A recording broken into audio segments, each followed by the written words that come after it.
This is great for you, isn't it? It's a big challenge, and now gives you another level to go to, I'd imagine, as a trainer, and also, when it comes to getting owners.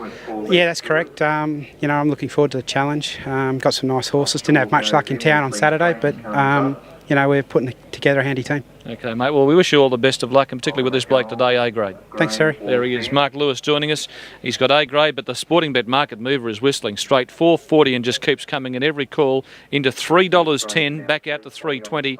A grade at $3.10. Sporting Bet market mover is number 3, who's been very heavily back to win the race. Tealc is $6 into $5.50. 4 legs good, $6 to $7. Here's Adam. A grade comes along, so we're nearly ready. The Finn and Pew Solicitors high weight race over the 1850. Last one moving in is Jamran. Field is set to go here for race number 5. Racing, and they seem to get out in a good line. 4 legs good, bounced out well, rolls forward here shortly after the start. Also the grey Ultimate Gold, and A grade is up there travelling into that first turn. Wider Tojo Sufu whistling straights offshore. Patanga paws back along the fence. Tealc back third last, and then Result. And a length away last is Jamran. Up front, Ultimate Gold found the lead, 1400 to go. Ultimate Gold led a half length to A grade, who's just struggling to settle down at the moment. He's pretty keen to run along. A length away third, Tojo Sufu, still a touch wide. Fourth on the fence is 4 legs good. Back running fifth is Whistling Straits. A length to Patanga paws, then offshore 2 lengths to Tealc and Result, and 1.5 to Jamran, who brings up the rear. They head up towards the 1,000-metre mark. Ultimate Gold led by a neck on A grade. About 2 lengths away third is 4 legs good. Tojo Sufu's been 3 wide for the first half of the race. Whistling Straits the middle is fifth. A length to offshore, then Patanga paws, followed by Tealc. Back second last is Result, and still last is Jamran. Off the back with 700 to go. And A grade's allowed to stride a little more freely and got to the front, drew about a length clear of Ultimate Gold as they travel to the home turn. 4 legs good is third from Tojo Sufu. Whistling Straits has dropped out quickly. Something not quite right there. Obviously, he's being eased out of the race. Then to the outside is offshore. Patanga paws trying to run on, and then Result, but A grade's gone for broke here. 300 to go. Raced about 2 or 3 in front of 4 legs good. Result sneaking through on the fence. Tealc starting to run on, and then Patanga paws. A grade in front at the 200, but he's getting leg weary. Tealc is running him down. Result up along the fence. A grade in front. Tealc is the late threat. Tealc is overhauling A grade. Tealc raced up, grabbed the front, and Tealc raced on to win 3/4 to A grade. Result ran third. Jamran was fourth, and then Patanga paws, followed by 4 legs good, and then offshore with Ultimate Gold, Tojo Sufu, and Whistling Straits, who's more or less walking over the line at the tail. Yeah, Whistling Straits, he's definitely got a problem. Can't see any blood coming from his nose, but he was retired before the home bend. If A grade settles, he probably nearly pinches the race, but Tealc was able to outgrind him, and that's been a good performance. Stable will be pretty happy with that. Fran Houlihan and Brian Johnson. Saw Brian out here early today, and he looks like he'll make into a handy jumper. He's by Shower Heart. He's only lightly raced, and he will stay all day. And Rowan Weymouth, who rides really well in these races. I always feel when you're backing Rowan in these high weight races, you've got a little bit of an edge. He rides them very well, and he's been able to boot that horse home. From A grade, who was keen, so Gavin Bedgegood got sick of fighting him and just let him go to the front, kicked on the bend and looked like he might be able to see it through, but then he got the wobbles up. As Adam said in the call, he started to roll out under a bit of pressure and wobble about the last little bit, and he's been swamped by Tealc. Third prize going to Result, who's got home very strongly.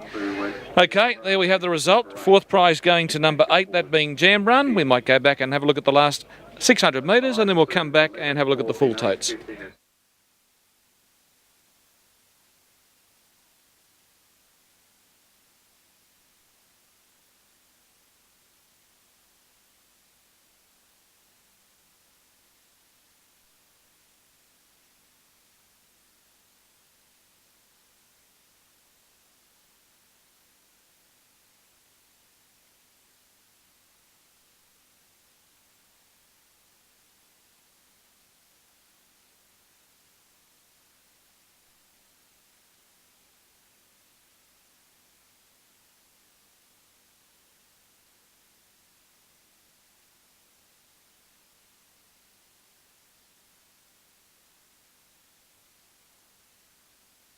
Good effort by Tealc there to come home and beat A grade, an in-form horse. So for later on, he's kicking out a bit there, Tealc.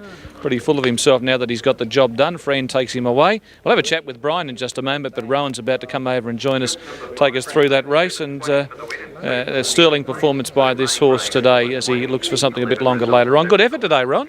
Yeah, it was a ripper. I thought I was going to have to come in and cry for forgiveness, but no, at the 200 I was stuck for a run, but when he got out he really hit the line good. Were you really confident when he got the gap that he'd be able to pick up like that? I was.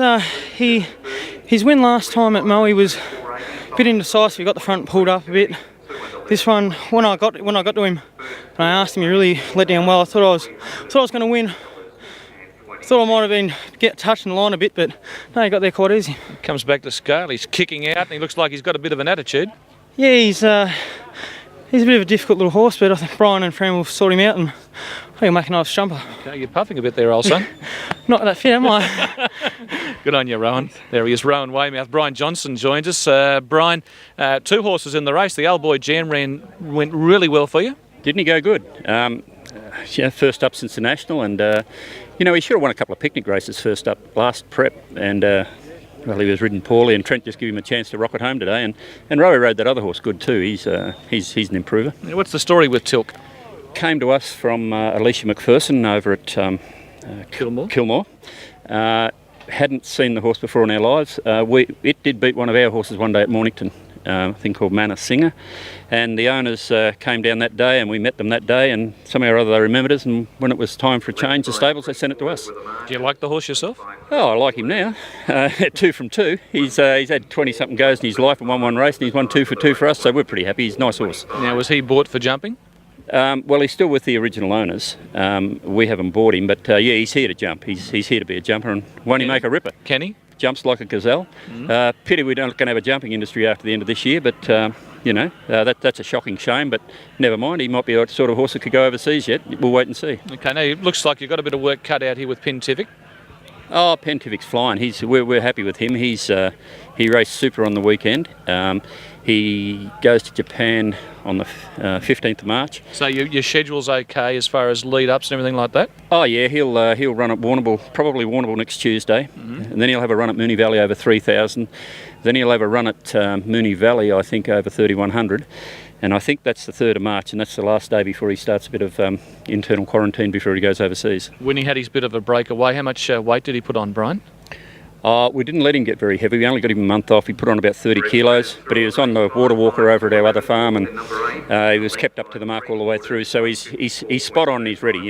We just got to cruise him on into it now. And for the jumping season, obviously everyone was set back coming into it. How many horses do you have now that look like being jumpers? Well, we've got this horse Tealc. We've got Tarawera, who's a nice horse on the up. Manor Singer will jump. Bully Court won a race the other day. He's going to jump. Jamran, who's right on target there. There's a couple of others I can't think of off the top of my head, but probably about 7 or 8. Normally we'd have 15 this time of year. So one of the things that everybody signed off on, that we're going to have 8 runners in 80% of the races, when last year 44% of the races we had under 8 runners. I don't know how they're going to achieve that. That's an impossibility in my view. So there you go. I think the fact that there are no horses, and I think it's been a great PR exercise by RBL to give everyone a chance, but I can't see how it'll work. Okay, Brian, it is interesting times ahead, and that 8 horses in the races, I'm not sure how that's going to pan out. I do see what you're saying there. But anyway, you're on the flat today, mate. You're a winner on the flat.